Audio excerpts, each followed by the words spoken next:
Sorry, do you want me to start over with the mic? Yes, let's start over with the mic. Okay. Now we're a minute late. Yeah, that was, I know, man. All right, so that was our practice run, our dress rehearsal. All right, so calling to order this Parks Recreation and Greenways Board meeting on Tuesday, July 9th, 2024 at 9:01 a.m. Calling it to order with the mics on this time. All right, we have no remote participation, and so we will move on to adoption of the agenda. Does anybody have any changes to the agenda for today? And if not, do I hear a motion to accept the agenda as presented? So. Do I hear a second? Second. All right, motion passes. Moving on. Adoption of the previous minutes after careful scrutiny of the previous minutes. Does anybody have any changes? All right, do I hear a motion to approve the minutes as presented? So moved. Second? All right, all in favor? Aye. This passes. All right, then we would usually have public comment period, but we do not seem to have any public or any comment today. The only one that you have is the one in your agenda packet. Yes, so I do, yes, thank you, Austin, for directing our attention to that, is that we did have a public comment that was submitted in writing, which is attached to your agenda packet. So if you have, not on this printout in your eScribe or on the agenda packet that's on the public website, if you want to look at those submitted comments.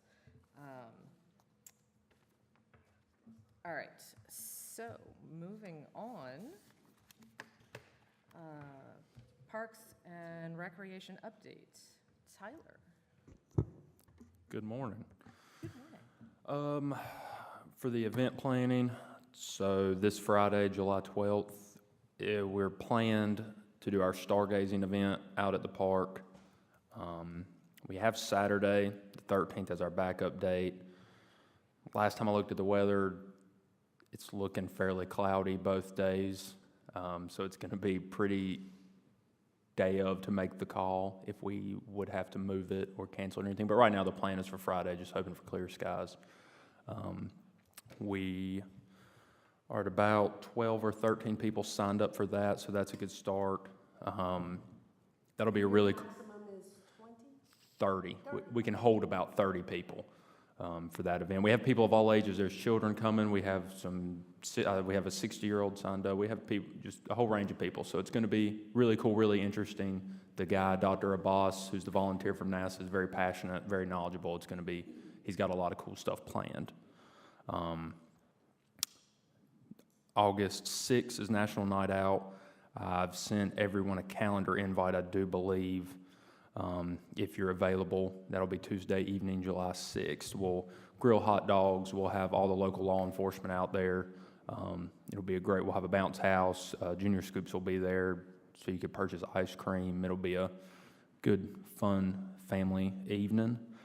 Following that, in the later part of August, I'm working on ironing out the details right now with Union County Parks and Rec, working on getting a way where we can get a group of kids to go over to Cane Creek Park to do an archery / paddleboarding kind of event. They've seemed open to it and everything. We're just working on the date and the time and all that, about trying to just open that up to where Marvin kids could go do that on a day. Are they letting people in the water yet?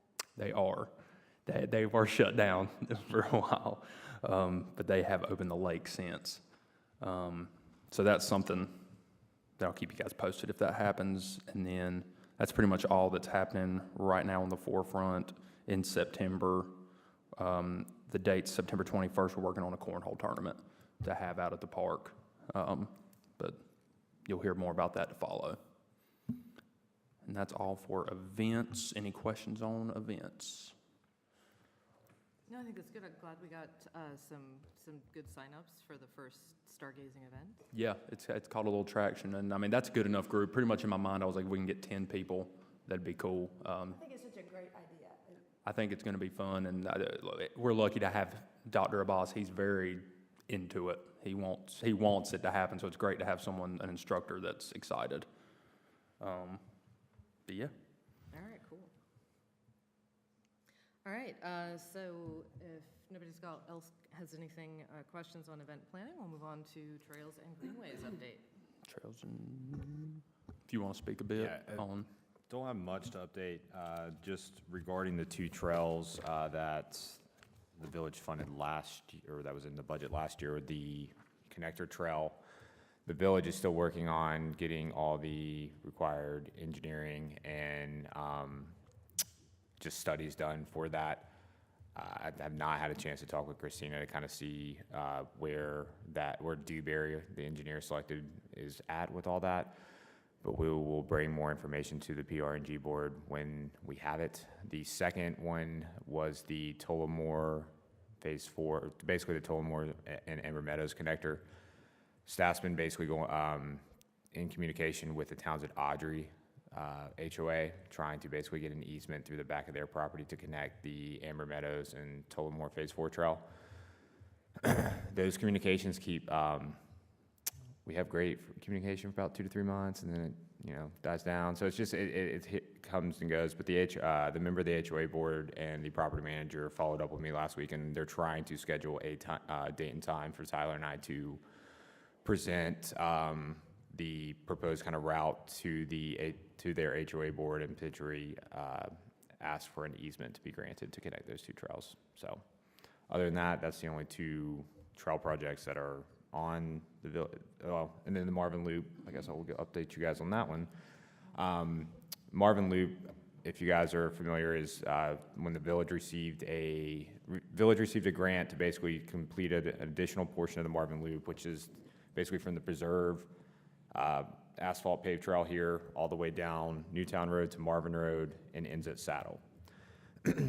The village hired Dewberry Engineering, or selected Dewberry Engineering, May of last year for the engineering. Through all the red tape, all the stuff, finally had the agreement executed in March of this year. They have began preliminary engineering, have a preliminary route. Be happy to share that with you guys probably at your next meeting. I can get you guys a copy of that, but we are going to be scheduling a public meeting, public kind of open house meeting on that project. I do not have a date and time yet, but definitely will get that to you. We did send notices out to property owners 2 weeks ago, kind of the property owners that this asphalt trail would be either in front of or need an easement or in the right of way, whatever, but basically kind of getting them the information, letting them know that this is kind of the preliminary route. If there's any comments, concerns, feedback, immediately let's go ahead and get it addressed before we go public with this proposed route. And I've only received one call from one property owner who was willing to grant an easement if we needed it. He just didn't want his trees removed. So, which I think we wouldn't have to remove the trees anyway. But other than that, that project's moving forward, and probably by the end of this year, we will probably have engineering done for that, maybe moving into early 2025. And then we'll go through the easement and right-of-way acquisition process spring of next year, looking at then potentially construction to begin in the fall of next year, if everything goes well. That's the full Marvin Loop? It's not the full. It is to, it ends at Saddle, so then the only portion left is from Saddle to Wheatfield. We did put in our contract with Dewberry, if I recall correctly, potentially since they're already mobilized and looking at this portion, to potentially go ahead and get plans done or preliminary engineering done at least for Saddle to Wheatfield. But I'm not sure if you recall, I don't remember if that was in the CIP or anything, or if there was any of that tied in this year's budget. We'd have to look into that, but there would still be one portion left, which is I think about 0.7 of a mile, something like that. But when the loop's completed, I think it's right at 5K. I'm pretty sure it's like 3.2 miles total. So Oh, well, that's handy. yeah, I'm pretty sure it's like right at that. Well, That was always the plan. Yeah, I'm sure, I'm sure that was. Yeah, so then we wouldn't have to close off neighborhoods for 5K. That would be. And if it's not, I know it's at least 3, so they might just have to run a little bit more on the trail. You have a start and then a finish a little bit later, but yeah. 4.8K. Yeah, right? That'll be our special thing. Well, The reason it wasn't complete, was it more of a cost issue or just time? So we applied through CRTPO, which is the Charlotte Regional Transportation Organization, for funding, and they had a cap at the amount. And so basically what we applied for was just from Flowering Peach to Saddle. And, but we would be looking at potentially going through funding for that final portion. But these federally funded projects are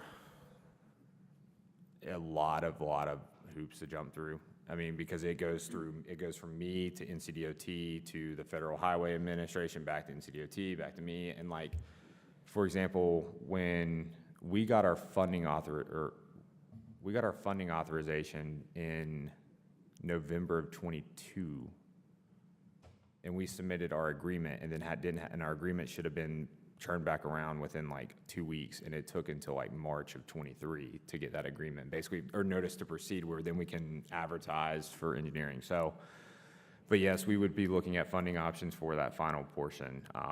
We do have, the intent of that would be to keep the trail on the interior, so along like Saddle, or on the, if you're going towards Mecklenburg County, you would want it on the right side of the road. And then when you turn on the Joe Carr, once again on the right side of the road, so it ties into Wheatfield. We do have an easement from the stage at Marvin and the estates at Marvin Branch, where if we do need to go across the road on Joe Carr, we could, but then we would just have one pedestrian crossing. But, and I'm not 100% sure, but we may have an easement from Elysian Fields when it was approved. I would have to double check that, but those, that one shouldn't be as much of a constraint as this portion. This portion has some trees and stuff we were trying to meander through on Newtown, as well as Newtown. You guys drive it, people drive fast, and the ditch line, and there's no, I mean, so that one we will be probably, like, I think right now on the preliminary route, we're looking at trying to get an easement from the church properties. We already have an easement from the Zepsa property. And then there was like the corner property there at the new roundabout was the only other one that we were looking at easements. But for that final portion, the way it's kind of graded and it's flat, like we potentially could do it all in the right of way, at least to Joe Carr. So that would be at least one less hurdle to jump through or over. Awesome. Any other Great to questions? see that one done. So glad we're making progress on that. Okay, fantastic. All right, anything else on trails and greenways for today? All right, cool. All right, moving on to unfinished business.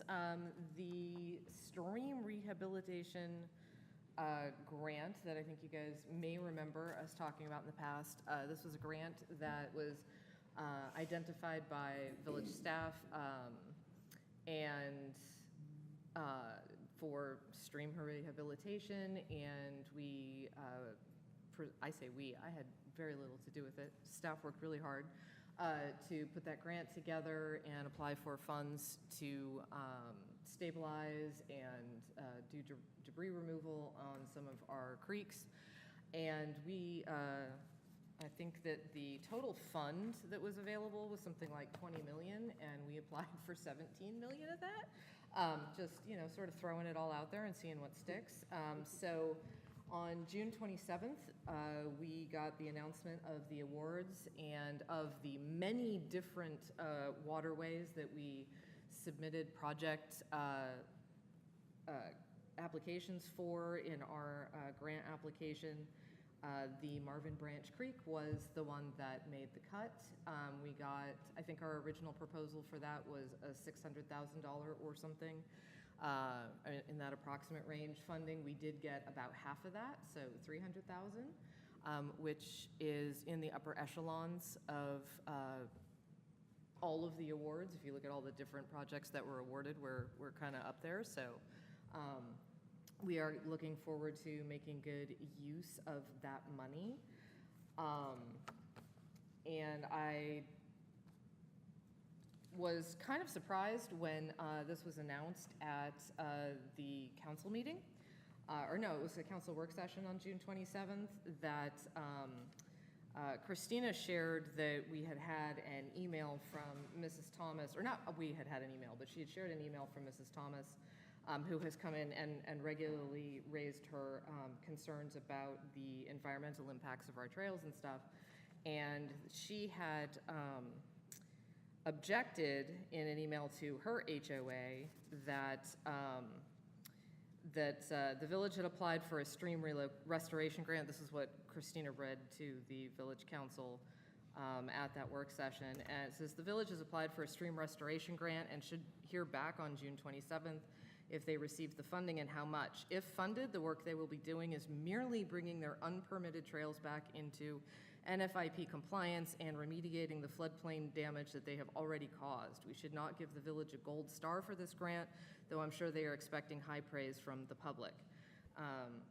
This was sort of in contradiction of her next paragraph, which claims that her motivations are that all existing trails and floodplains built by the village are brought back into regulatory compliance. So I was sort of concerned to hear that based on the tone and the implication of that statement, that given that she has presented herself as sort of our environmental watchdog, that she's kind of putting us in a damned if you do, damned if you don't kind of situation, where if we do try to take action to improve our waterways, that somehow we're complicitous in doing so.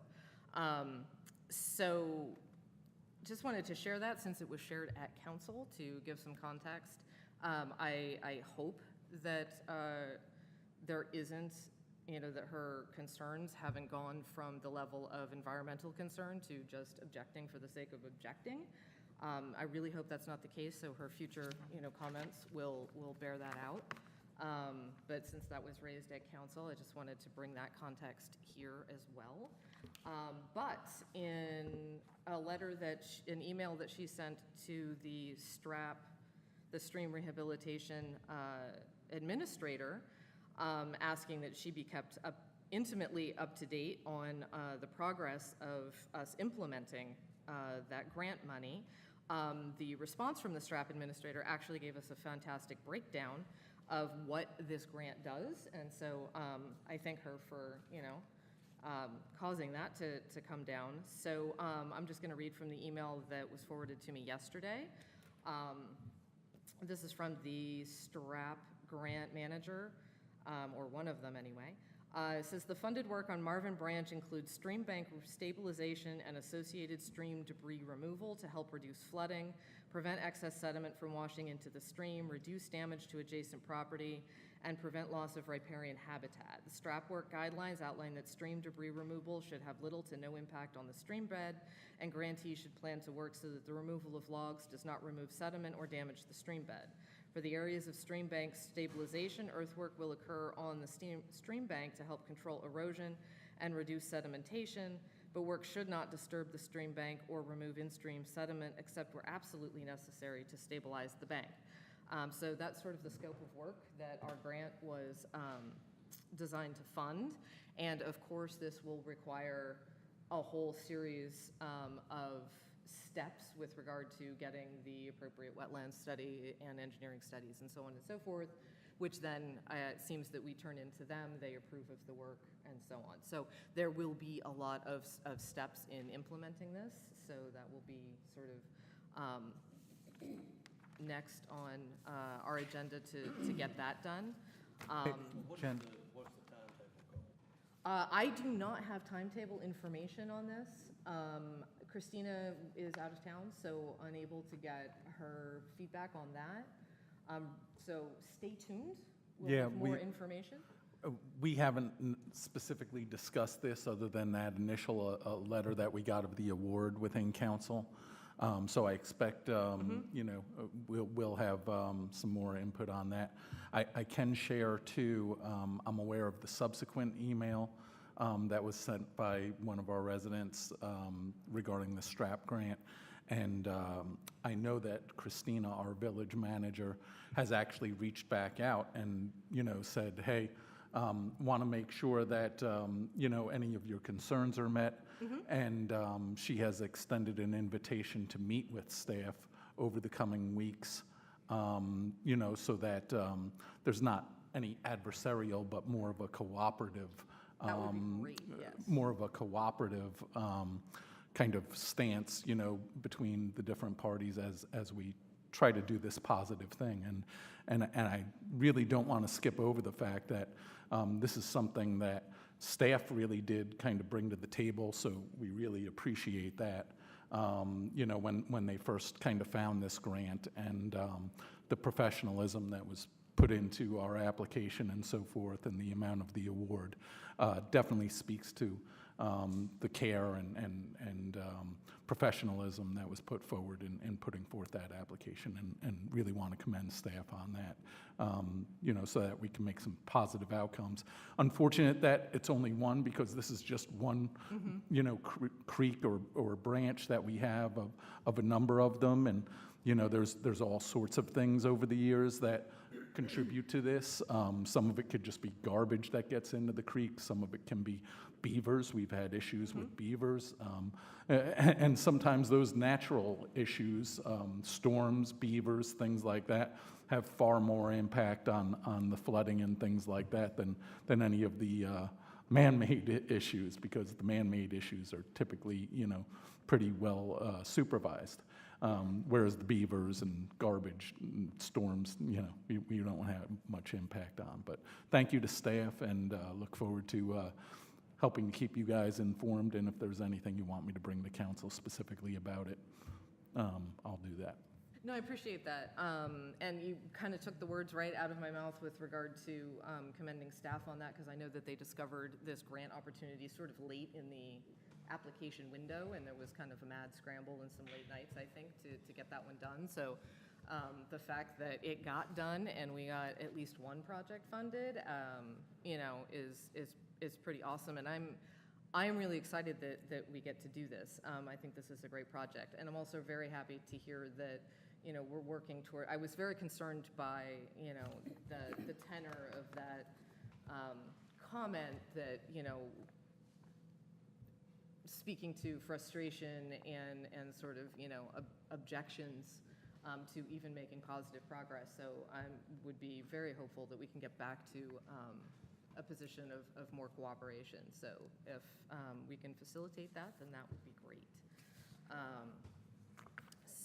Yeah. I mean, I can probably look it up, but relatively speaking, where is the Marvin Branch and how extensive is it? I mean, does it go near some of our greenways because of that comment? Or is it Yes. So the Marvin Branch Creek is the one that is adjacent to the Marvin Creek Connector Trail.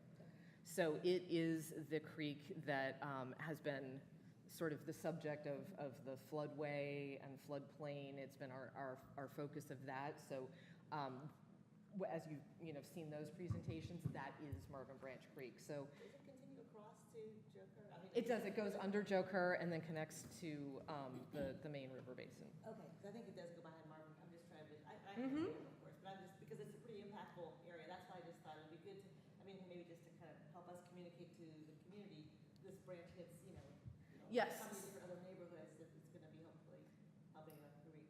Yes, it starts, so the creek more or less starts here between the two flanks of the preserve, and which is, sort of seasonal and fairly dry sometimes. Oh, sorry. I was like, I still have mine on. So it connects behind these, or it starts here and it flows northward between the end of Saddle Avenue and Painted Turtle Court and the Marvin Creek neighborhood. Then it goes under Joe Kerr. Right. And between a couple of the new developments that are going in on the north side of Joe Kerr, and then connects with the creek. Is that the because I know smelly there's creek. you probably know too, there's kind of a level in Joker that floods a lot. Is that part of the branch too? That, no, that's different. No, there's not. My understanding, so we have also commissioned a study, a floods, or a, I don't want to call it a flood study. It's standing water that we're having problems dealing with. But that it appears and goes away intermittently.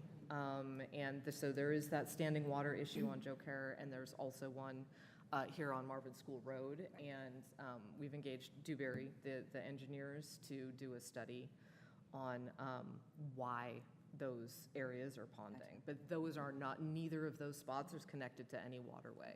It's just drainage from the neighborhoods. Maybe broken irrigation lines, you know, who knows, but they're gonna hopefully figure it out. So, So, any questions on this? Yeah. it's not a question so much as I assume that in doing this project, we will be able to learn from that and look at our other waterways with different eyes.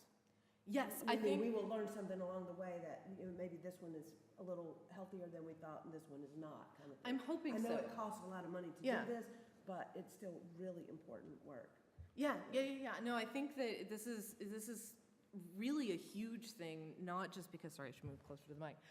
This is a huge thing, not just because, you know, this particular waterway needs it and several of them do, but that having a grant to sort of do some of the heavy lifting on the front end, wetland study and engineering, will give us a tremendous amount of information for not only this creek and, you know, the connector trail that's in contention. I mean, it will help us to understand whether it's even feasible or not. You know, in conjunction also with the feasibility study that we've you know, commissioned for the whole system.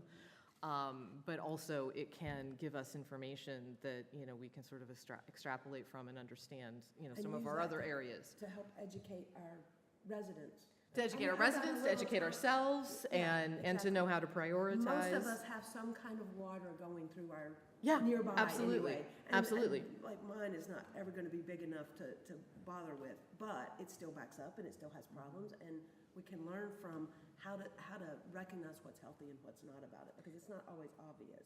Yeah, exactly, because, I mean, I wouldn't have any idea what, you know, if somebody said, oh, here's a bunch of money, rehabilitate this stream. Yeah, I have no where do you idea what the proper, you know, methods would be or should be. I mean, you know, and obviously not disturbing the sediment and not disturbing the mussels. I'm sorry? Nothing, go ahead.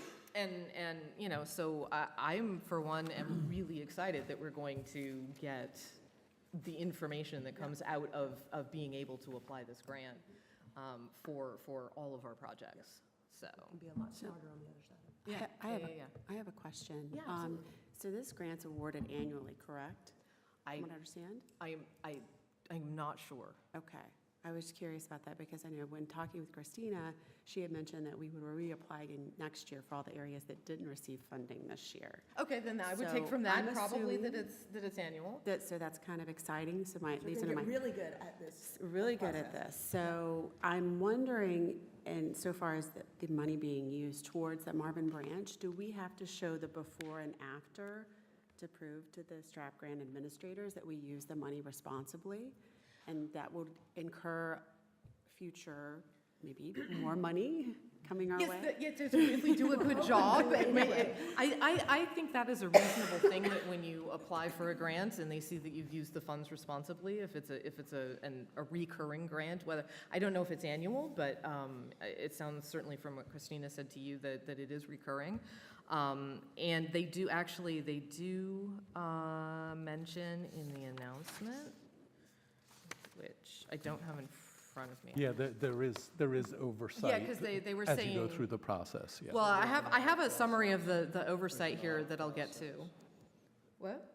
A what process? Audit, oversight process. Yeah, there is an oversight So process here's kind of built into it. here's what the administrator said. It says, the NC Division of Soil and Water Conservation is responsible for awarding funds, approving planned work, providing technical assistance, and inspecting the completed work.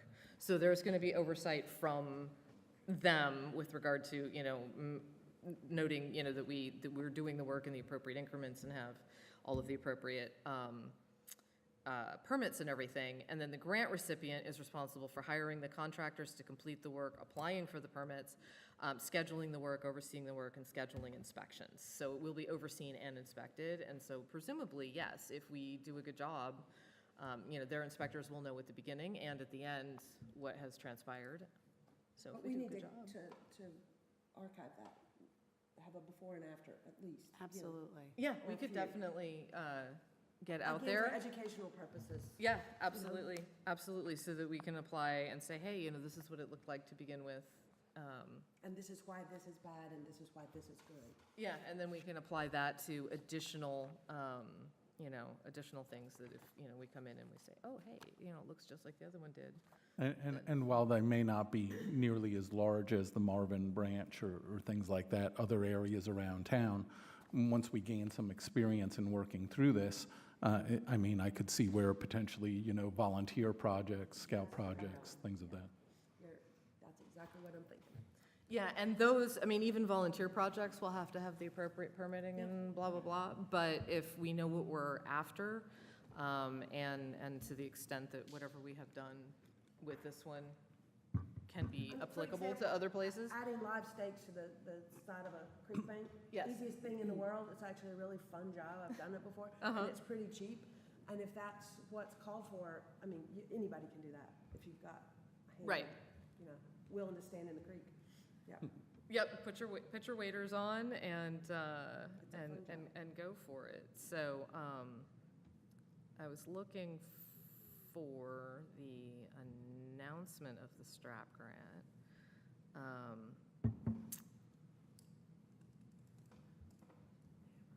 That was in my email because I think, oh, here it is, awards announcement.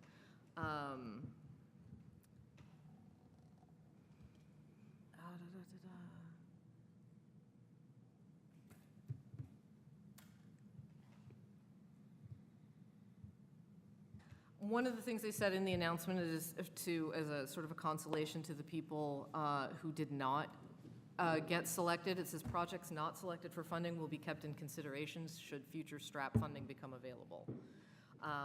And then again, towards the end of the letter, is that we will keep your application on file and in consideration should future funding become available. So that to me doesn't sound like annual, but it does sound like definitely Ongoing. yeah, It's an ongoing. that there Okay. is a possibility of future funding.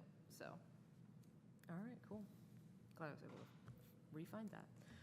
All right, so any other questions, curiosities about the STRAP grant?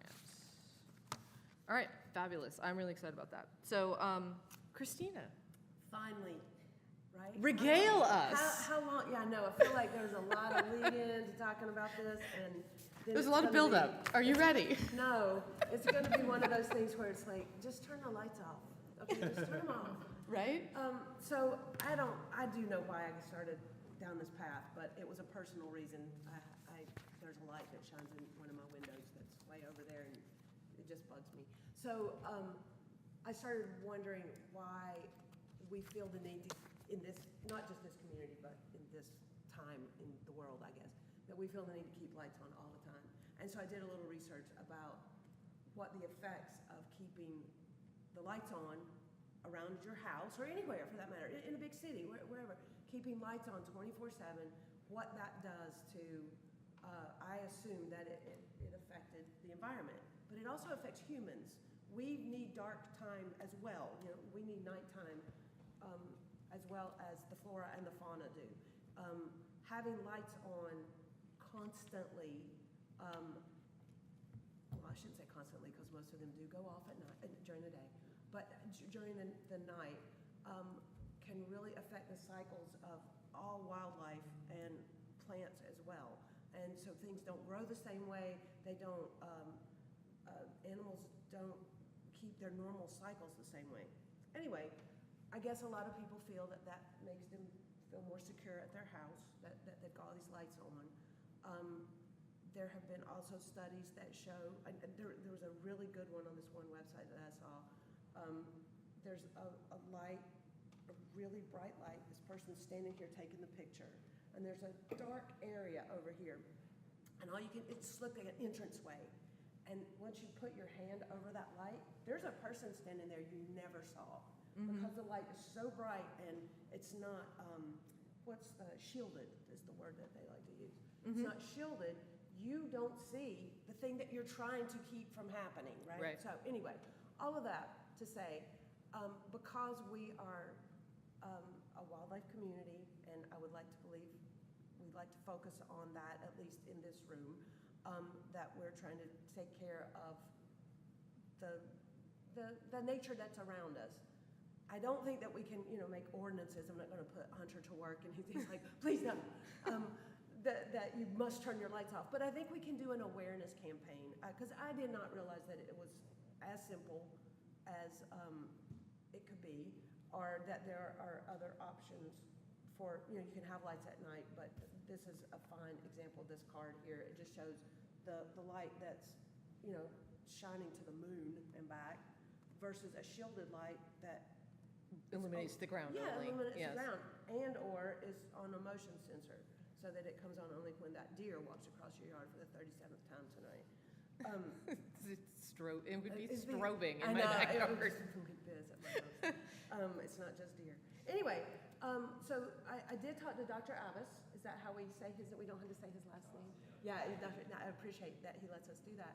I ran into him at an Earth Day event, and he had lots of information from Dark Sky, and he says that we can get any of this for free, and so we can have all of, and then we'll probably have some other stuff too, but they do a fantastic job of explaining the situation, who it affects and why it affects them, and the issues with security and all that. They even have a certification program if anybody's really interested in that, but it's more for communities.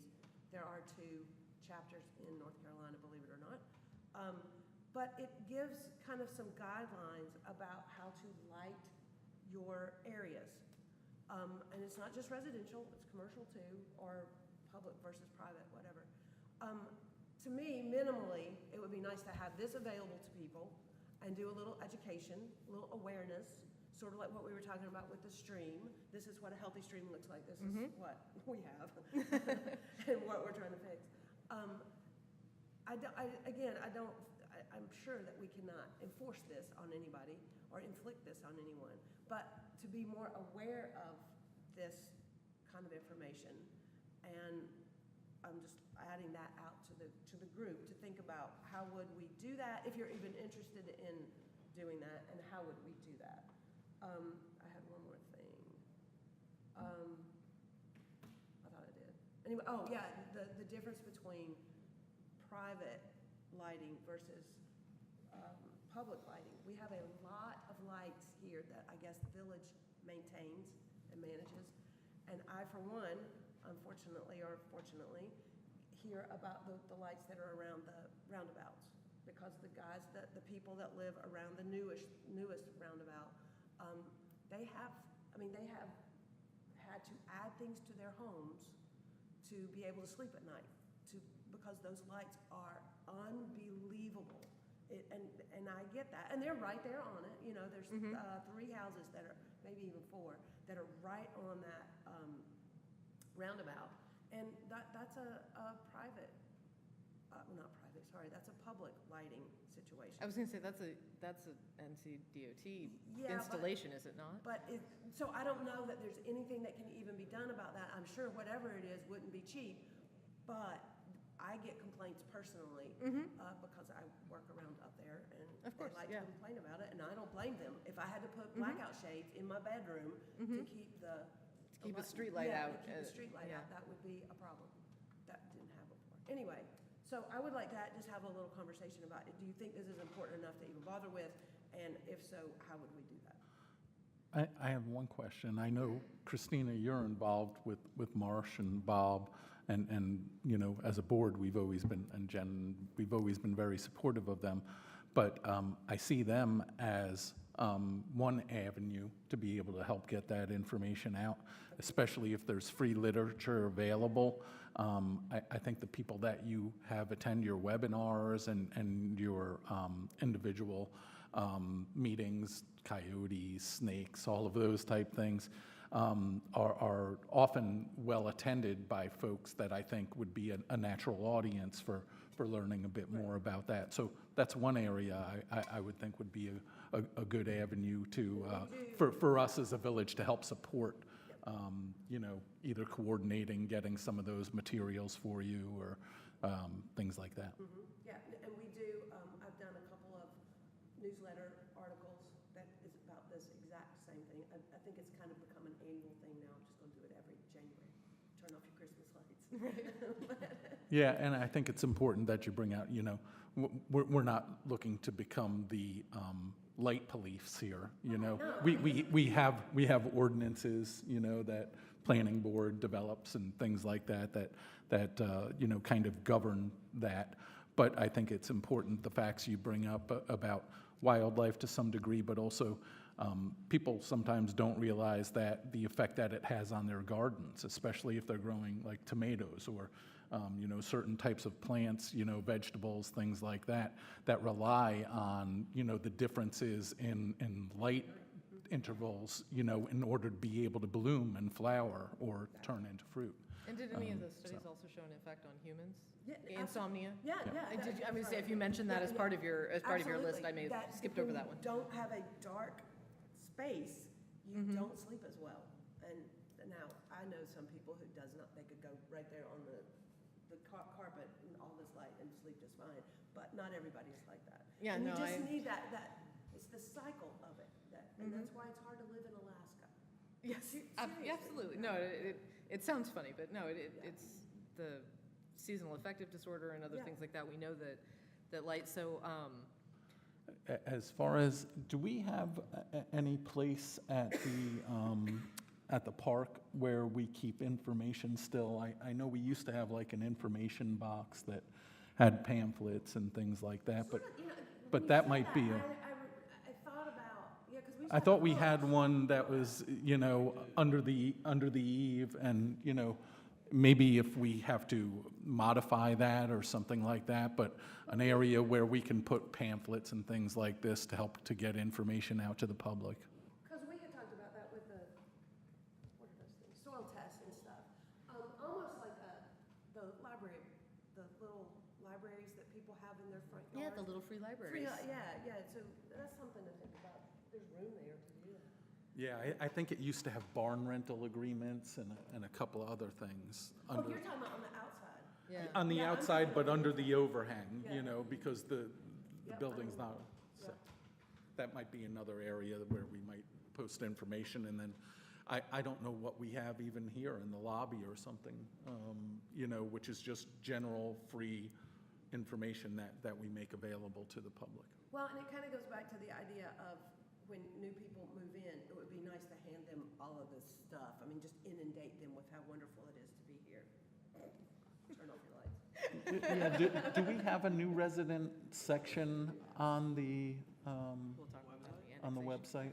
Okay, so, yeah, posting it to the new resident section on the website, too. Yeah, okay, so that there's information. I didn't even think about that. That would be a great help. And like I said, this Dark Sky organization, not only do they have great information, but they deliver it well. I mean, it's fairly scientific, but they deliver it well where you don't mind reading it and there's like cute pictures and all that stuff. So it's very accessible, I think. So connecting that would be nice. Yeah, because if they're giving out free Yeah, it's hard free. paper that costs money, I'm sure they have a PDF version. We could- They we can put it on absolutely the do have website. lovely links to Yep. things. So that would be nice to have that on the website, yes. Okay, so I totally agree that we do not want to be adding to ordinances and become the No. light police. However, there is sort of, a whole bunch of bodies around here that kind of function that way. Is there any way to push this information out to the HOAs and encourage them to adopt that into their architectural guidelines and so on? We can ask, I can't guarantee they'll share it. Well, of course, they may not share it, but if they would be willing to, I'm sort of volunteering you, to go, or to have these people come and speak to their residents. So even, I'd prefer it to be voluntary. The question is just how to get the information in front of people. But I like sending it down to the HOAs too. So we've got website, we've got it sent down to the HOAs, and just as a discussion point when we have one of those president's meetings, Bob. It could happen. Yeah, so, the HOAs would be a way to push that information out, either to just do a presentation at an HOA meeting or something like that, if Yeah. some of them were willing to have somebody come and talk, Well, Dr. just to raise the awareness. He's very, very involved with this group of people, so, Okay. he would be a good person that's not. That's not one of us. and not Marsh. to do Yes. that. Yes, I think that's great. And then if we do or if you do a marsh, I don't know why I'm doing the we thing. If you do a marsh presentation, I know you guys already, advertise those and a lot of them are well attended, but maybe for something like this, we, get it on the Marvin email thing where like with like the stargazing thing where it's its own email several times to really drum up Yep. some, not just marsh, but like, some resident attention. Yeah. Because I feel like the people who attend marsh meetings are probably already on board. It's Yeah. sort of preaching to the choir. What we need to try to do is somehow get people who otherwise don't really pay attention to these kinds of issues Exactly. to be aware that it has a direct impact on their health and some of the things, that they're doing. Like John mentioned, like, if your tomatoes aren't growing so hot, They're tired. they're tired. They need a They rest. need a rest. They need some dark. Okay. Does that impact also, I was thinking like all the accent lighting too, I mean, is that something Yeah. similar, because that's, it seems like, Because it does That's one of this, the right? huge sources, because That's that what I goes was right up picturing, into the like, trees. There's no, I mean, that's. So this is a great card. If there's nothing else that you take away from it, this card alone, the whole idea of light coming up like that instead of going down, that's what the light's for. The trees don't need to be lit all night. Here's the thing, if you just turned it off at 10 o'clock, even that would help, 10 p.m. That would help. And I get that people like the way that looks in their yards and all that, but it is not helping That's what I anybody. was wondering, that seems more that's flying prevalent around. than at least in our neighborhood, than the actual lights themselves, Yeah. right? Yeah, I mean, and in our neighborhood, we have one street light, I think. And it's But some of the- sort of a DIY job in the first place, but a lot of the houses, especially the newer ones, are just lit. I mean, there are a couple that are like beacon, they're probably visible from space, I Well, swear. I call some of them O'Hare Airport. Yeah. And that's one of the things that's on this list, low level, you use the lowest level of lighting possible. And- To effectuate whatever you need Right. to do. And I get if you spent a whole bunch of money on this beautiful landscaping and, you want to enjoy it and you want to uplight it and it looks really, really cool. We should turn it off at 10. Exactly. By the time you go to Go to bed, bed. nobody's seeing it except the Yeah. deer, so. So there's the whole. Save your electrical bill. Well, with LEDs, you don't have that fight I quite like know. you used to. I know. Yeah, I was not even gonna bother to say that. But it is kind of amazing to me that some of the outdoor lighting, like in the eaves that people have, that are I mean, you can see it acres and acres and acres away. Through the trees, you can still see that light. What kind of lumens is that, right? Yeah, I no, mean, there's several lights that I can see across the we were green talking about, space yeah. between me and the preserve. Yeah, and there's, In their backyards at 2 and a.m. I gotta wonder how they're sleeping, quite Yeah, frankly. exactly. I'm I not- mean, yeah, I mean, in the neighbor, and I mean, if I can see it distantly, I mean, for me, it's like looking at it's distant, it's not affecting my, yeah, exactly. I mean, it's like a plane or star or whatever, I mean, but I can see it through the trees. But it makes me wonder if I can see that clearly from that distance, what impact is that having on their neighbors? Yeah, So, yeah. So, we might and- might reduce some of the infighting between neighbors that there's just broiling, under the. The simmering discontent over the lighting. Thank you, Christina, for Yeah. continuing to research the information. We'll get the word out as much as we can. Yeah, and if we need to bring it back here for more discussion or to target an event or And- some kind of campaign. I would like to look at any of the lights that we have that are public. being Oh, more definitely, like we need to walk our Yeah, talk, is yeah. that if we can. To be this instead of that. All right, so everybody's assignment, as you're driving around at night, notice where our public lights are and what kind of lighting we have, because So I'll start driving around at 2 I o'clock just in the morning. exist, and I don't tend to notice these things. I'll start driving around at 2 o'clock in the morning and see what lights are still on. There you go. I'm not gonna do that. Report back, yeah, that'll, Report back. yeah, Austin, put that on the That's action not items on my list? to-do No. list. I am not doing it. No, we're joking.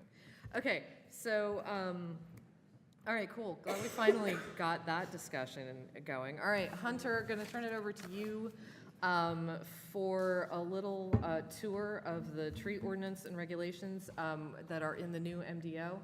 I attached to this meeting on eScribe or in the public agenda is all of the tree ordinances. It's way too much to like print as a handout, so I encourage you, if you, have insomnia because your lights are on, Your neighbors. Just read through that.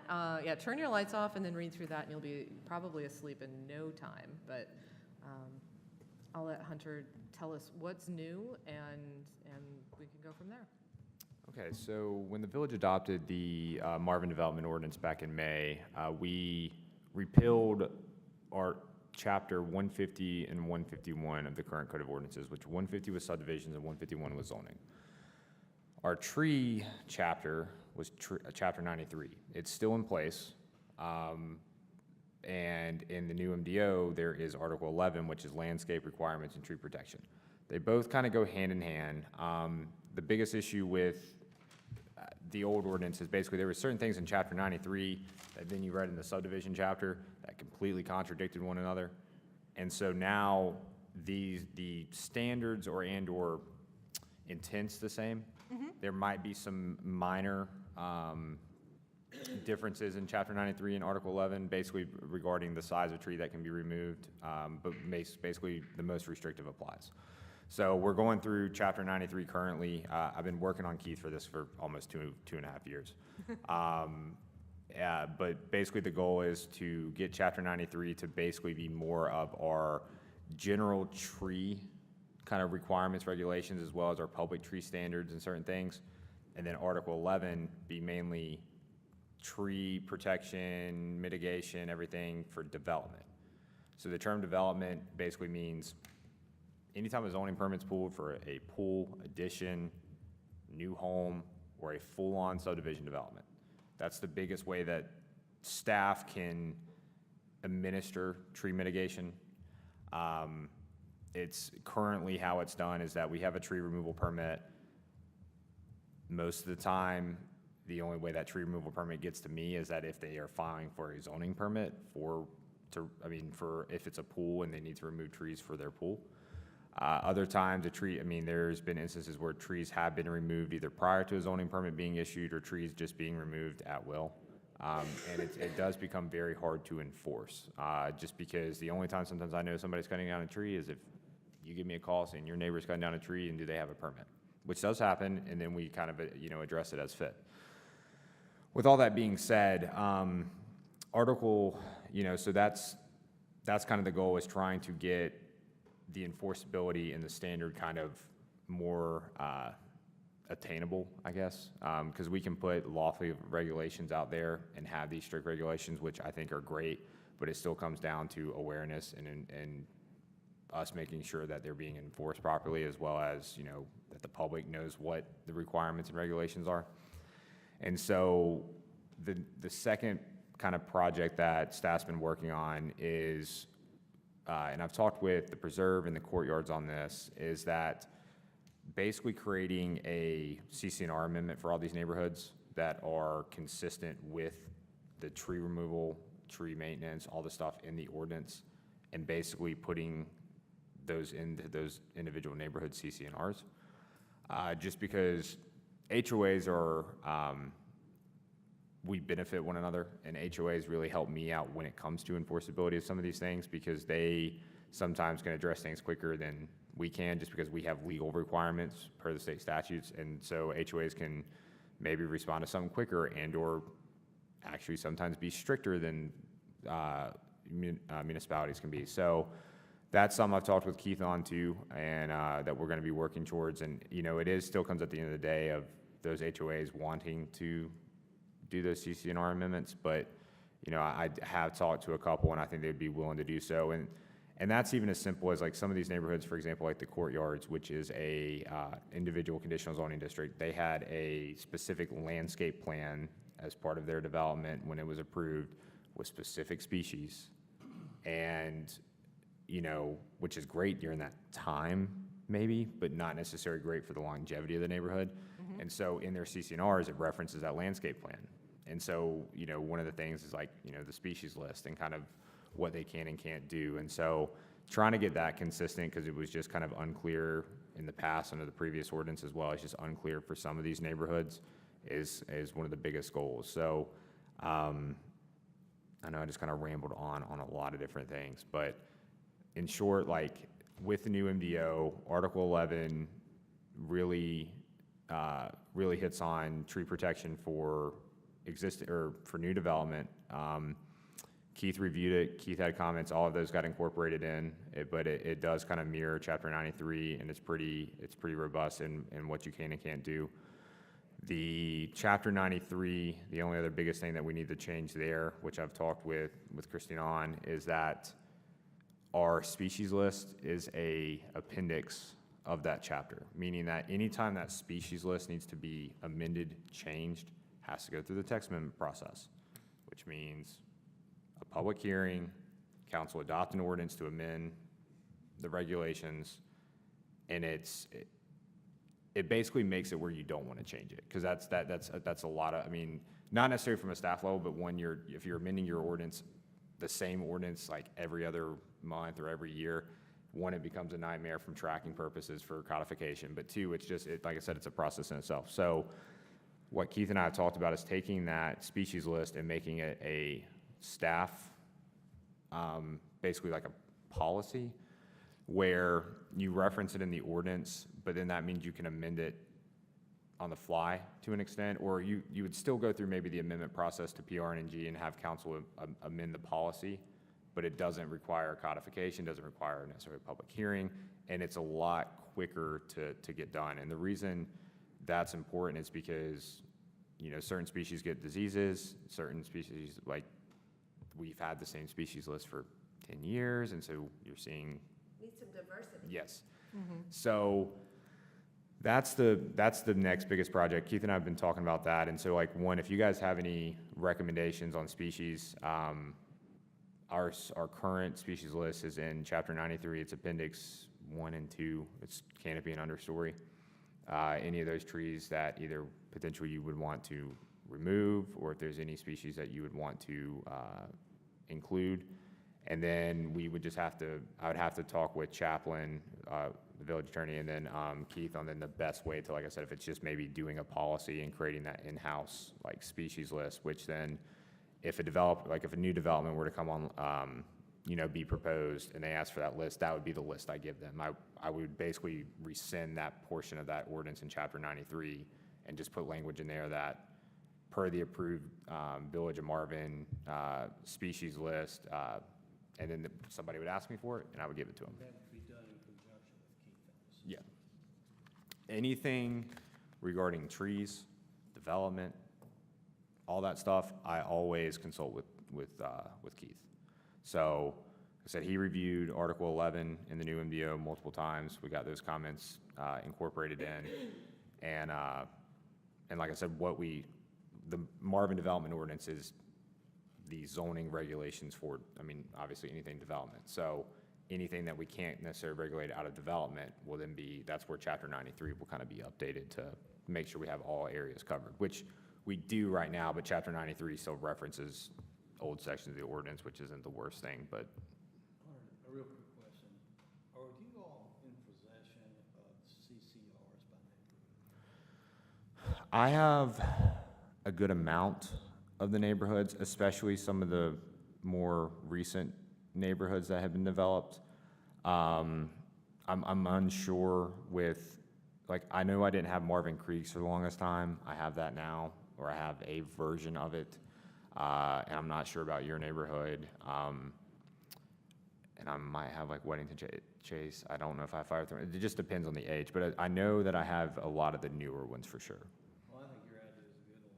We haven't had a HOA president's meeting in quite a long time, and I think this is a great discussion for the HOA presidents, where we can get consistent in terms of what we're expecting of our, you know, of Yeah. our neighbors and neighborhoods. And I Yeah. think that's the way to approach it, because otherwise it's just gonna catch you if catch can. Yeah, and I think, I mean, in your guys' previous item discussion with the lighting, like having your HOA boards, your ARC committee, you know, when they're reviewing, because not everything from like an ARC committee has to get a zoning permit, for example. I mean, it depends on what those CCNRs require for having to get HOA approval. I would say about 90% of anything that goes through HOA approval does need a zoning permit, but there's still maybe one-offs that, depending on the neighborhoods, but like, the biggest thing is that if they have in there that, hey, if it tree's healthy, living, not a threat to your structure, not dead, and you want to remove it, you've got to get village approval. Like, and if they still do it, like I said, I've got the HOA to help with enforcement as well as the village standpoint. But at the same time, even in those areas where they are getting a zoning permit for something, trust me, this happens more often than you think, they mark on that zoning permit that they're not removing trees. It's either because they've already removed the trees or they're just gonna do it and not tell. I always look at GIS, I always look at the survey and see where they're doing it and seeing if there is a tree in that location that, you know, could be, there's only, like I said, it's a handful of instances where it happens, but still, if they then are getting their HOA board approval on that same pool, and they know that there's a tree in that location, like, once again, the HOAs are gonna be really help enforce that, in my opinion, the same as, quicker and more efficient than the village can, for sure.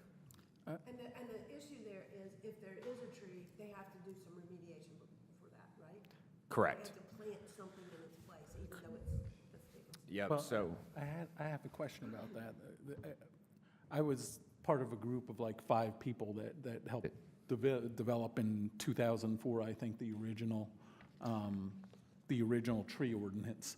And, you know, at the time, like you said, HOAs and subdivisions have kind of a different, and I looked at that old document and kind of looked at where we're at now with 93, and there have logically been changes made over the years.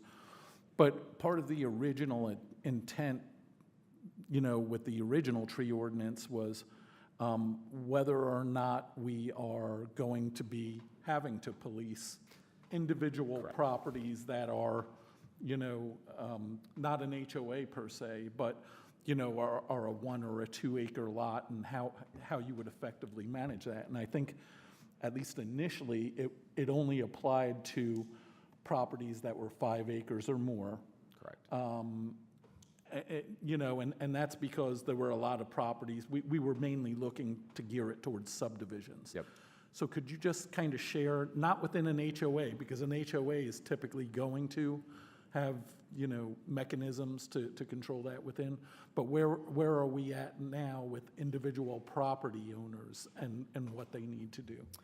So what you're referencing is in Chapter 93, it basically, it exempt, it was kind of worded in a weird way, and I think what the intent was to what you're saying, but it basically said any properties that are either, basically that could not be subdivided further, meaning that they were typically in an existing subdivision, or basically were exempt, meaning that they didn't have to necessarily get a tree removal permit. That were 5 acres or less, I believe. Well, it said, so 5 acres or less, but then it had this clause in there that said if it was a Or part if of it was it. non-subdividable, Correct. because there are a couple of neighborhoods like mine, Providence Estates, like Valhalla, like Valhalla and so forth. So the problem with that, though, is, and what you guys are mentioning, is that from a zoning standpoint, they could be subdivided further. And so that's how I've always enforced it, because even though your CCNRs say differently, I don't Village enforce. can take those into Correct. account. So I pretty much enforce it as if your lot could not be subdivided further, meaning that if you were in an existing kind of conservation type subdivision where your lot's, you know, half to 3/4 of an acre to an acre, you were exempt. Now, Keith and I talked about this multiple times, is I still pushed for mitigation. And the biggest thing that helped us there is landscaping requirements for pools. So most of the time that trees are being removed are for pools. So then they at least had to mitigate with some evergreen screening and all that. And with all that being said, where we're at now is that, and it's kind of, I think we talked about this with, it might have been a year or so ago, but like what direction the village does want to go in when it comes to tree protection and tree enforcement. Because what I have learned and gathered is that we do love our trees, and we do want to protect the existing canopy as much as we can, make people aware the best that we can with, hey, you know, because in short, like that tree removal permit's not saying you can't cut down a tree, you can't do what you want, But what it helps does is get them in front and say, hey, you have this nice tree here that you want to remove because you want to put your pool here, but you have other trees that are maybe not as high as quality or stuff. Can you relocate the pool over here and save this tree? It gets a conversation started. And so that's the biggest thing that, you know, having those enforcement measures on individual property when it comes to any type of development, even like I said, on those individual lots, it does help try to preserve what we can. And I think that's the biggest thing. And like I said, you're not going to have a perfect situation, but, you know, I think trying to make sure people understand and that it's clear that, hey, you just can't cut down a tree because you want to or you want to have more. I mean, we're not necessarily going to say no, but we're at least going to make you think about it. And how do we, at this point, handle situations where somebody may have 4 or 5 acres and they want to clear some land for either pasture or agricultural purposes? So once again, that's where the zoning permit kind of comes in and tying it to a permit. If somebody were to come in, and I've had this happen recently actually, that they wanted to cut down trees because they were going to do a pool next year. And I was like, why would you, I mean, like basically I made them wait till they pulled the zoning permit for the pool to cut down the trees because they might remove more trees than they need to, then That'd cost them a lot more money, though. That- If they have somebody clearing the land for the new home. Yeah, and so it's kind of the same concept with the pasture, clearing for the home, like, basically, once again, we're not going to, our goal is not to take away what you want to do with your property and what your right is to do, but our goal is to preserve what we can, and if we can't, there are mitigation in place, meaning that so there's kind of some exemptions, meaning like if you're removing a tree for, like, let's say septic installation or certain things like that, like you don't necessarily have to mitigate because that's kind of out of your control and where some of that goes. But like if you're doing, like I said, a pool or even new home construction, it's a fully wooded lot, we get a calculation, they provide a tree survey. Prime example is like the 3 lots or the lots being built on Marvin Road, right outside of Firethorn, or right outside of your neighborhood between Joe Carr and Pacer. Is that not? Chestnut. Chestnut. Between Chestnut and Saddle. Yeah, between Chestnut and Saddle is where they're being built. They, on individual lot basis, if they mark that they are removing trees on the zoning permit, if it's less than 5, I basically have them send pictures, mark them, give me the amount, the relative size and species. Most of the time, if it's a newer neighborhood, I can pull the original landscape plans to verify that that's the species. Some of the older neighborhoods, not so great. But basically then, you know, they can remove the tree permit and zoning permits issued, and then they just mitigate. Anything over 10, I require a tree survey. So that's showing the exact location of those trees and what the species and the size are, and then they're required to mitigate those. On subdivision plans, it's the same. Basically, they have to provide a tree survey, how many they're removing, and then a mitigation calculation. And that can, once again, kind of be done in 2 ways. You have a neighborhood like the Heritage that provided a tree survey, provided a mitigation calculation on how, you know, the size of the trees removed, because that was the thing, is like Chapter 93 has, it's basically a 1-for-1 ratio, and then I think if it's above 18 or 24 inches in diameter, it's basically a 1-for-2, meaning if you remove that larger tree, you have to plant back 2. Anyways, with all that being said, they provide the mitigation calculation, they're mitigating on site. You have then a neighborhood like the Sage at Marvin, that's a different type of development that they're doing the initial development. Those lots are going to be sold on an individual basis, custom home. So instead of them clear cutting those lots, those are going to be individual. They're providing a tree survey with their plan, so we know what the count is currently. And then each lot will basically have to do mitigation when it's developed.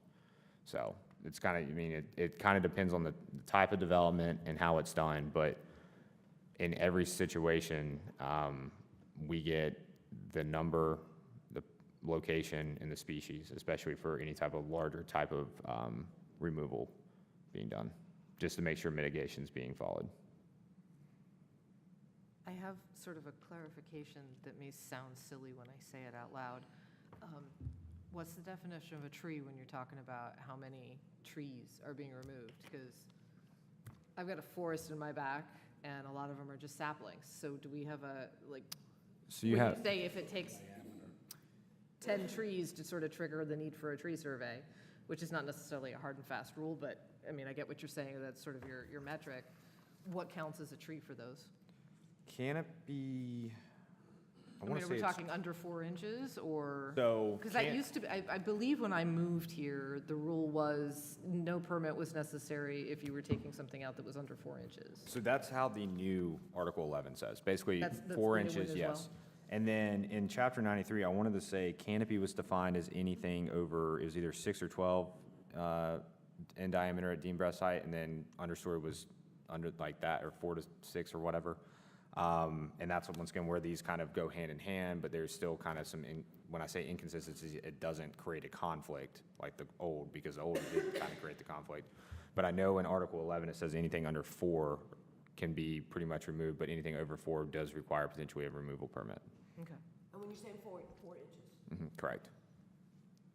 So anything under 4 could be removed kind of by right, and anything dead or diseased, but I think that anybody attempting any of that should be documenting, because when your neighbors complain, Yep. you need to be able to show that.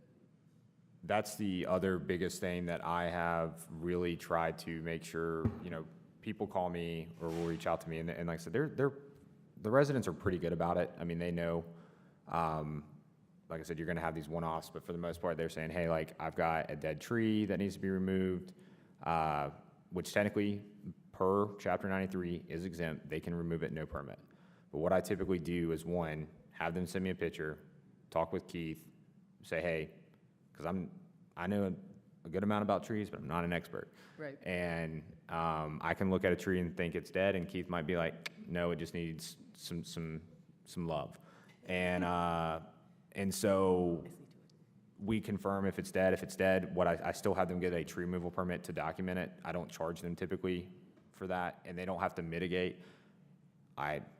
Because there was an example, there was a property in the preserve, there was like 7 dead trees. Keith and I went out, they all confirmed that they were dead and could be removed. Doesn't require mitigation.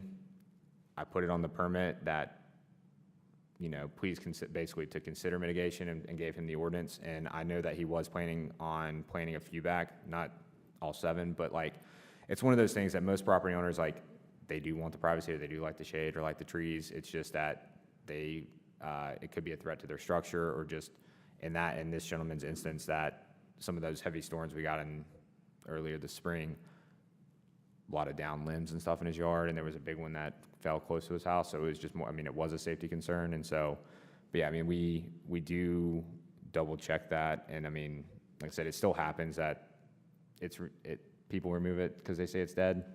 Was it actually dead? I don't know. I mean, that's why if people call me and say, hey, I've got a dead tree, I want to remove it, I'm like, all right, let's get a permit, send me pictures, let's just verify. But I'm not going to charge them the $25 or $50 for the tree removal permit. Here's a real life example. Let me ask you this question. My neighbor's got 2 dead trees. They've become diseased. And it's been a long, slow process, but they finally gave up hope. So both those trees are well beyond 4 inches. They're probably 1.5 feet in diameter, 2 feet in diameter, and they need to go. And so in this example, Fangs Al is the people. The question is, do they get up with you, or can I help him? I told him I would assist in tree removal. There's something we can do. I also told him that we need to replace the trees. If we were to do that, do we still need to come to you? Like I said, per our ordinance, if it's dead, no. But I mean, I recommend it if you want documentation. And like I said, because what it is it, yeah. I mean, because it does help, because trust me, neighbors will call on each other. But the second part of that is, once again, it gives myself or Keith a chance to confirm it's dead, and then 2, can try to push for them to mitigate. Because technically, per the ordinance for a dead tree, you do not have to mitigate. So, Well, I can just get with Keith and have him come over and take a look at them then. yeah. I mean, but yeah, if you reach out to me, we can still arrange that no matter what. Be great. The Keith stamp of approval. Yep. Yep. Do we get charged by Keith for those engagements? Nope. So we contract with Keith/the county for urban forestry services. It's a flat fee. You know, it's basically on how much we use them, and we do use him, I mean, a pretty good amount. Said, especially when it comes to subdivisions. When we get to, for example, like the cottages in Belgrove wrapped up last year, when those were going through final inspections and developing their punch list, Keith came out, did tree inspections. You know, any trees that were planted that maybe were dying, haven't survived, all that documented. Either they got replaced, or there were a couple that could be saved, and we made sure that they did that. We made sure that all the trees were planted per the approved landscape plans in the buffer and/or on those lots. So he does a very good job when it comes to that side from a development inspections, but the only negative is that, you know, for example, we have a zoning compliance, which basically if a home in a subdivision is completed, they file a zoning compliance certificate to me, which basically is a final as-built, and that's when I go out and check to make sure that the house is built where it's at, and the trees are, you know, basically everything of the approved plans are completed on that individual lot. But, you know, there's been instances like where the trees are planted, because most of the time they do those landscaping a day or two before they close. I mean, they put the trees in and put the sod, and there was, you know, Belgrove was a prime example last year where there's another hot summer, those trees were being put in the hot. And so that's where we're, once again, trying to get standardized with maintenance and even a warranty for those trees, because once they're on the individual lot, it does become tougher. But in short, we use him a lot, and especially in the, like, when developments are wrapping up, he also reviews plans for me regarding tree removal, I mean, regarding that whole, anything regarding the tree removal, the mitigation calculation and all that, as well as the species being proposed. List too. Yep. Which I appreciate. I did have one question, and I think I know the answer to this, unfortunately. Do we have any kind of incentive to residents to plant trees? We have disincentives. For taking them out, Yeah, for taking them out, for removing them, yeah. And I get that, I'm not opposed to that. No, I can't think of anything off the top of my head. We have incentives for, like, if it was a subdivision of preserving. There's tree credits, so it does have incentives for preserving, but that's once again kind of for what, like subdivision type development. But I can't think of anything in the ordinance that has an incentive if, you know, you plant a tree, anything. Could be a program. I mean, I've seen some municipalities kind of do certain things like that. I don't know, maybe you plant trees, you maybe get a discount on your trash 1 month. I don't know, like, could be something like that. It's just something to consider. Yeah. I think. But I'll double check the ordinance, but like I said, I can't think of anything off the top of my head. Thank you for that, I appreciate it. Thank you. All right, any other questions? Thank you, Hunter, for giving us a little tour of the changes. I think that, you know, next time we get a development in front of us, it just helps us to know what it's like on the ground and have a little idea. But if anybody wants to, like I said, peruse that in detail, it is attached to this meeting. Yeah, I will the last thing I'll mention is that the best thing about the MDO compared to the old ordinance is that the MDO is organized and structured where what you're looking for, you should be able to find, and it should be clearly outlined, where in the old ordinance, you'll read something here, and then a couple sections later, like in a completely different chapter, read something. So anything regarding tree, landscaping, all that is in Article 11. I would recommend looking at it. If there's any questions, comments, you know, let me know. Because these things they can be amended, but I will mention, like I said, Keith reviewed and got his stamp of approval for that article specifically. But that article refers to anything regarding, like I said, anything from a simple zoning permit on an individual lot to subdivision development or commercial development or whatever it is. And we can send you our comments on the tree list that's in there? Yeah. The tree list is in Chapter 93, though. 93, yeah, I got that. Yeah, and 93 isn't being supplanted or replaced, it'll remain there, but. Correct. Okay. Yeah, and to that end, so we've adopted the MDO, and I know the MDO is published on Marvin's website, but if I were to go search the ordinances and I go to what, Encode or whatever that website is, it's not there yet. So when does that happen? Because right now it's, We have to do, we need, I mean, that's something that Austin and I need to do. We need to get, like, how is anybody supposed to know when they're referring to the MDO and when they're referring to the old stuff? It's a little, So chapters 150 and 151 were what was repealed and replaced by the MDO. If you go on, eventually you will go on Encode, and when you click on 150 and 151, It'll say there'll be repealed. some sort of language there saying refer to MDO. right. and we'll do a link. We did this with the form-based code and on Encode, but we'll do a link. Because instead of having, you don't want your MDO codified. Codified makes it wonky, and things can get lost, messed up. So the MDO will stay a separate document, Okay. but we can do a PDF link in Encode. So where it says like chapter 150, 151 has been repealed per ordinance 20, whatever it was back in May when it got approved, and then do a link to the full PDF or do a link to the, however we want to do it. But that's something that Austin and I do have on our list to work with our codification provider. Yep. Yeah, because, I mean, as people have asked me questions about sort of, new things and changes, it's kind of hard to direct them, so that's helpful information to know that, go to the MDO first, ignore 150, 151. But if we can get that link in, or at least just some verbiage in code that says this is no longer in force, that would at least help people to know that they need to go look elsewhere, rather than thinking that that's still the appropriate stuff. All right, cool. All right, do we have, that's, yeah, so let's move on to new business, Austin. All right, so really fast. When we adopted the MDO, council is now revising the terms of the planning board and board of adjustment. There's a staggering pattern that's outlined in the MDO. Basically, so it's considered best practice that so you never have half of a board expire in the same year, because you could theoretically lose multiple members, not recruit members. It can inhibit the functioning of the board. Well, in the process of recommending how to amend their terms, I discovered that this board, half of the board is up each year. And so I'm just recommending to amend your terms to stagger those just a little more. It would increase Christina's term by 1 year, decrease Jennifer's term by 1 year, to put you both in 2026 expiration. And then you guys will just be up for renewal in the same year. I'm doing this with the minimal amount of changes, and the only other thing I would need to do is just amend your rules of procedure to put that pattern in there. For some reason, the last few rounds of reappointments, you guys have been renewed in September. I don't know why. It's supposed to be March.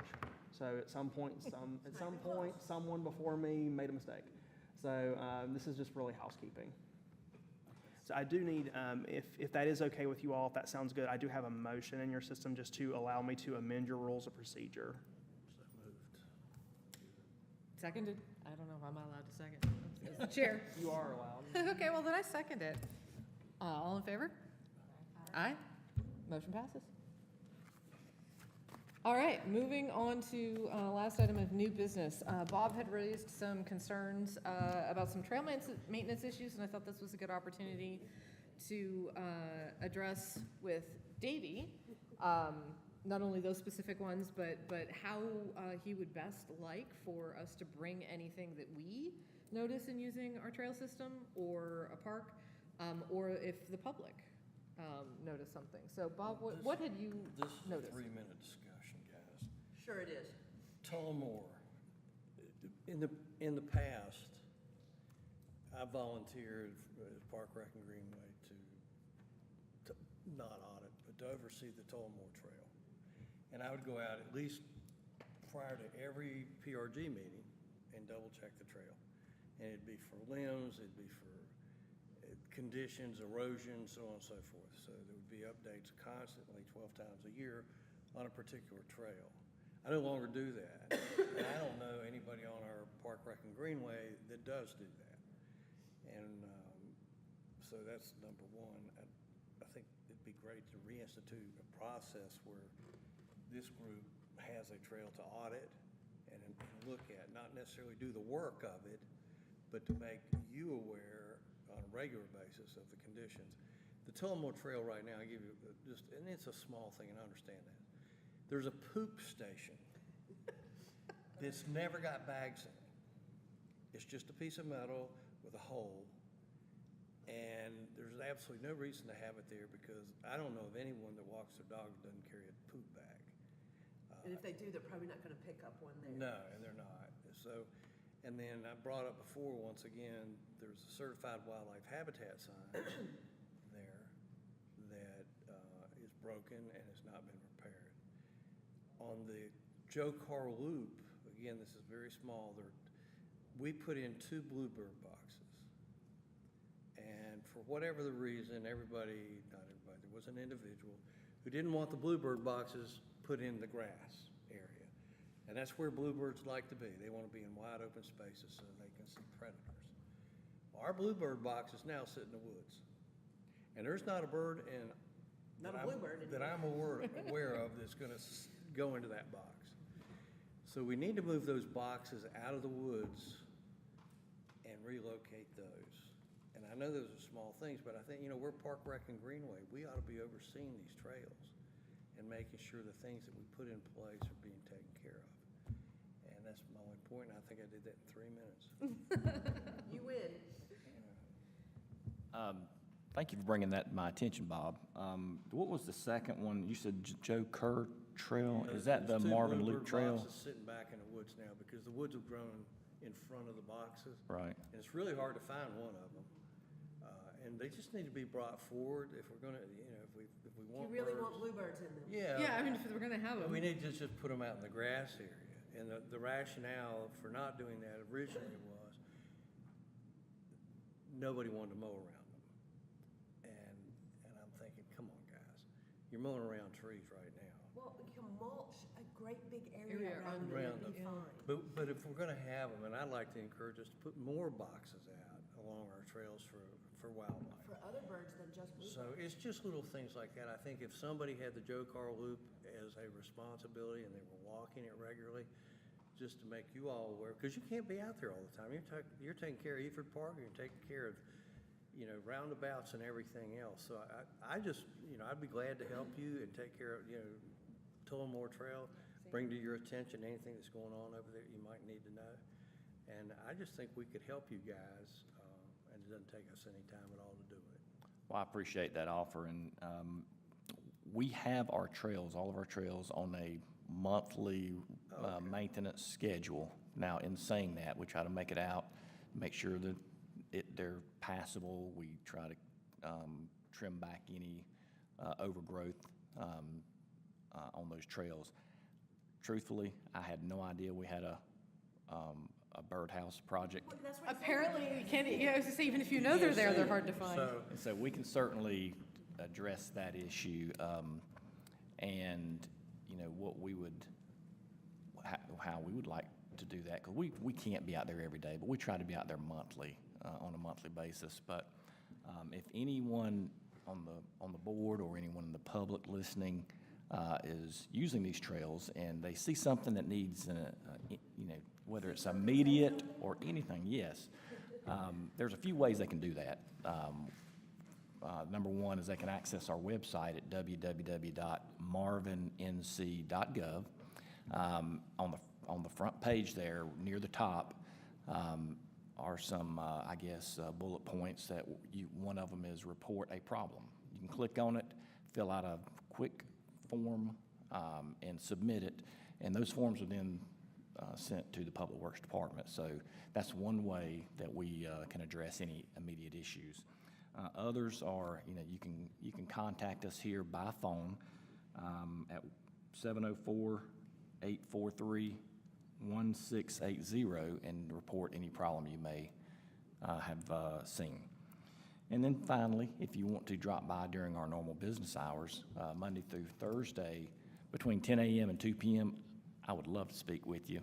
Come by and make us aware of those issues, and we'll get them addressed as quickly as possible. Well, those are 3 really good ways to Yeah. get in touch. That's good. But any history that I can gain, because I haven't quite hit my 1-year mark, and Public Works. And there are some areas in some of our parks that, that have a historical value, the way the areas are cut and have grown up. If you know something that you can share with me, by all means, please let me know, because I am interested in making sure we maintain everything Yeah, right. Davey, not to get into the weeds, quote unquote, but there were trees planted originally around Zokar, and it was well done. Some of those trees are now covered in crab trees. And it just seems, and these are some pretty trees, that given the opportunity, they'd be really pretty. Just to get rid of some of the saplings around these trees, I think it'd be worth doing as well. That's what I'm saying, just little things around, because there was money invested in this, and I just think we can improve the trails by just, knowing about the bluebird boxes, or the trees that were Right. planted as part of the landscaping of the trail that are now overrun by, Now other they're trees. just part of the forest. Right, right. Yeah, if you wouldn't mind, after the meeting, just if you could share with me the areas that these are located, we can pull them up on a map if you want to, and I can Yeah, great. go out and address those. Yeah. Would it be beneficial to have not just us, but public adopt a trail? Like you take a little section of the trail, like you said you used to do? Yeah. And, there are people, residents that might be willing to do that, because I know. That are out there every day. Every day, exactly. And so Yeah. all they gotta do is just say, this does not look like it did yesterday. I think what'd be beneficial, Davey, if you've got time, next week, I won't be here, but the following week, I'm gonna have to show you the bluebird boxes, I think. I think you're gonna have a hard time finding one of them. Right. And then we can go and look at those trees I was telling you that have Okay. become overgrown. That would be If terrific. That works for you. Absolutely, I'd love to do that. Let's do that. Yes, sir. All right. We need nut hatch boxes, by the way. And then, kind of add on to that, and maybe it's through a request to you, some of the history is I noticed recently on the Marvin Eford Park loop, there used to be much more access or visibility to the Walden Pond, or what do we call that pond right there? But it looks like either we're allowing it to grow up or not. I just didn't know some of those decisions too. I know we don't have access to fish, which we don't want, but I think it seems like some of that covering is growing. I don't know if it's purposeful or if it's just, Sort of natural evolution right, of, but yeah. we're trying to cover up the pond more than it used to be, because it used to have more views into it too, so that's just a. Yeah, and that's a good question. I don't know that we're trying to actually cover up the pond. I know we do not allow fishing or boating or swimming. The Marvin does not own the pond, so some of the areas have grown up, and we can look at addressing those as well, so you can at least have some visibility, better visibility out across the water.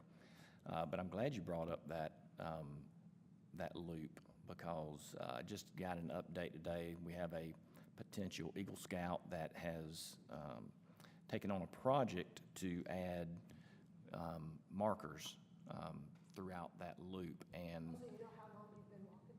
Yes. Yes. Excuse me. So they'll have a starting point, and then they'll mark every quarter mile. And there should be 4 signs, but you'll have a start and an end, but then nearly 1 mile loop. And in saying that, they will be starting that project this Saturday at 8 a.m. So they'll be working on that. It's not a large project per se. They have a, I agree, but they may have, a dozen or so Boy Scouts out there digging the holes, setting the signs, and all that. So you may see a presence in the park this weekend over that. And it's gonna be very attractive. I know the father that's doing it, helping his son. That's exactly It'll right. be well done. Well, I think, I never even thought about that, but people are always asking me, how long is the trail? I'm like, I don't know. Well, now you know, it's almost a mile, Almost a mile. and they'll be able to track it. I am, every time I'm out there, somebody is walking around, usually multiple Absolutely. somebody. So it does get used. A comment about the plants near the pond, I haven't been down there in a couple of months, but a lot of that's button bush, and it'll only get so big, won't it? 12 foot, it's been, Yeah, it's very happy there. But that is such a fantastic pollinator plant that I would just be careful about what you cut back. And I'm happy to go down there and identify some. Would you please go down there with us and help us identify that? Yeah, and if it's button bush, you need to go see it blooming, because it is the craziest looking bloom in the world, yeah. That's worth the walk, the half a mile walk.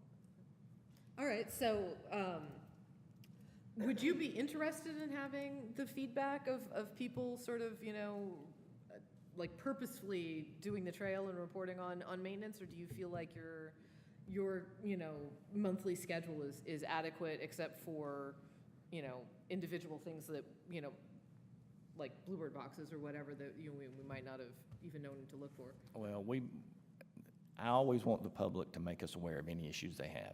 Yes, we definitely And want that to happen. We but- will, we're putting together a plan that will allow us to spend more time on the trails themselves, more than just once a month opportunities. So I would like to at least explore that first before we start asking the public to take over the. Yeah, absolutely. I mean, I definitely think that everybody, if you see something, say something. Absolutely, because it doesn't get addressed if we don't know about it and we don't, Right. your guys can't possibly know all. But before we start getting actively soliciting, feedback on a to-do list, you might end up inundated with every small thing that anybody's ever thought of.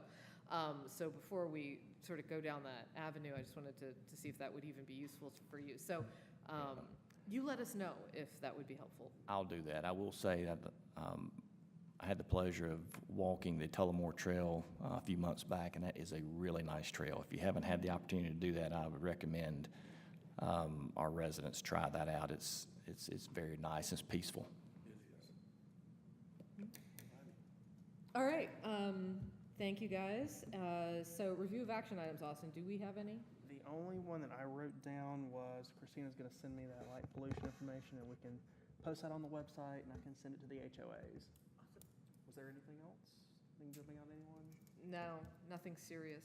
I made a joking one. I didn't even I was remember just what gonna it say, investigate if we've got, an area for pamphlets or things like that we want to disseminate information, like a mailbox or something like that there. Yeah, because we've got all kinds of information like that you don't need to clutter up here, and you're not open all that much, and the barn is pretty much open all the time. Right, and we have an area that we are utilizing behind the barn underneath the covered area, and so we'll look into what would be our best option to put this information in. Sort of So, some- but a that would be a great spot propaganda for it. pagoda.